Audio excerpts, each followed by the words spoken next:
আসসালামু আলাইকুম। চলে আসলাম আচার বানাবো আজকে আপনাদের সাথে। আচার বানানোটা শেয়ার করব। দেখুন এখানে আমগুলা কেটে রোদে শুকিয়ে নিয়েছি। খুব সুন্দর আমগুলা,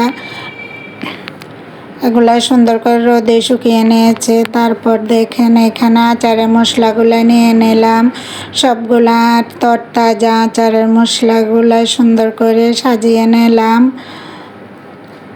তারপর দেখেন এখানে ছাদ থেকে শুকানো আমগুলা নিয়ে আসলে আমার মা। এরপর দেখুন এখানে মশলাগুলো সবগুলা বেটে নিয়েছে। তারপর খাঁটি সরিষার তেল দিয়ে দিলাম। তেলটা গরম হয়ে আসছে, দিয়ে দিব সরিষা বাটা। তারপর রসুন বাটাগুলো দিয়ে সুন্দর করে কষিয়ে নেব। তারপর শুকানো আমগুলা দিয়ে দিব।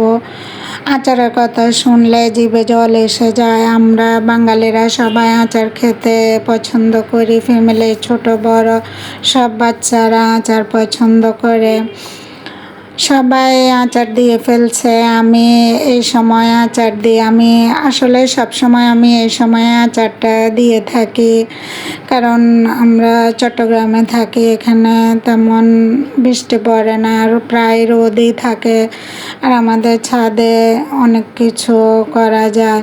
দেখুন আমি সুন্দর করে আমগুলা কড়াইতে দিয়ে দিলাম। এগুলা রোদে শুকানো আম। মাশাআল্লাহ, বেশি কিছু করতে হবে না। সামান্য মশলাগুলো সুন্দর করে নেড়ে চেড়ে তুলে ফেলবো। দিয়ে দিলাম চিনি। তারপর দিয়ে দিলাম শুকনো মরিচের গুঁড়া। এরপর দিয়ে দিলাম পাঁচফোড়নের গুঁড়ো, যেগুলা না দিলে আচারের জমে না। আচারের খুশবু এই হচ্ছে পাঁচফোড়ন, সরিষার তেল, মরিচের গুঁড়ো। মাশাআল্লাহ, সব মিলিয়ে খুব সুন্দর। আমার মা আচারটা খুবই পছন্দ করে। আমি সব সময় আমার মায়ের জন্য আচার তৈরি করে থাকি। আমের আচার, তেঁতুলের আচার, বিভিন্ন রকমের আচার আমি তৈরি করে থাকি আমার মায়ের জন্য। তাছাড়া ওর আব্বু বাইরে থাকে, ওনার জন্য পাঠাবো। ভাতের সাথে আমের আচারটা খুবই জমে যায়। আমরা সবাই ভাত দিয়ে আচার খেতে পছন্দ করি।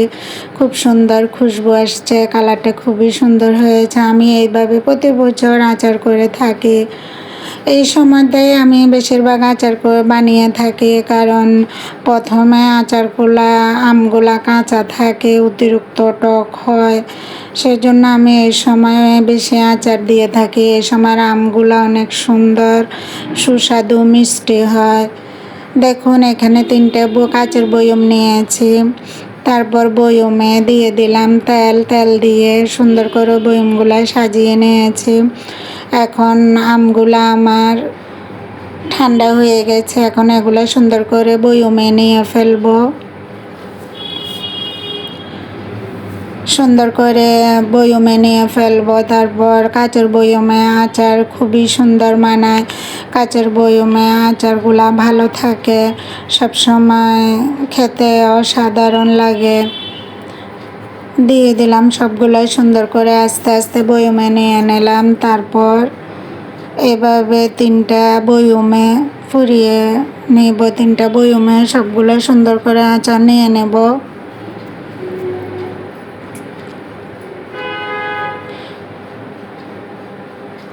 দেখুন সুন্দর করে আচারগুলা নিয়ে নেওয়া হলো। এখন দিয়ে দিব অবশিষ্ট তেল মশলাগুলা, উপরে দিয়ে দিব। মাশাআল্লাহ, আমার আচারগুলা আপনাদের কাছে কেমন লেগেছে জানাবেন। A to Z আচার বানানোটা কেমন হয়েছে, ভিডিওটা আপনাদের কেমন লেগেছে জানাবেন। তারপর সুন্দর করে অবশিষ্ট মশলাগুলো আচারে দিয়ে দেওয়া হলো।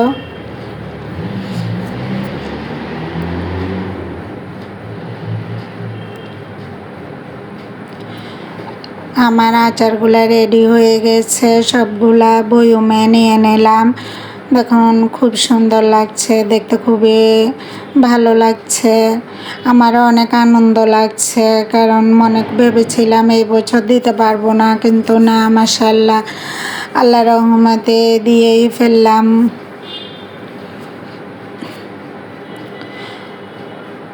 আস্তে আস্তে আমার আচারগুলা রেডি হয়ে গিয়েছে।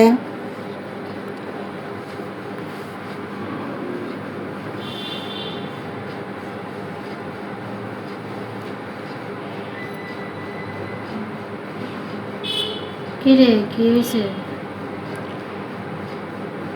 বন্ধ করে রাখছি। বাকি বয়মগুলো পুড়িয়ে নিলাম, বাকি বয়মগুলা তে আচার নিয়ে নেওয়া হলো, বাকিগুলো নিয়ে নিলাম।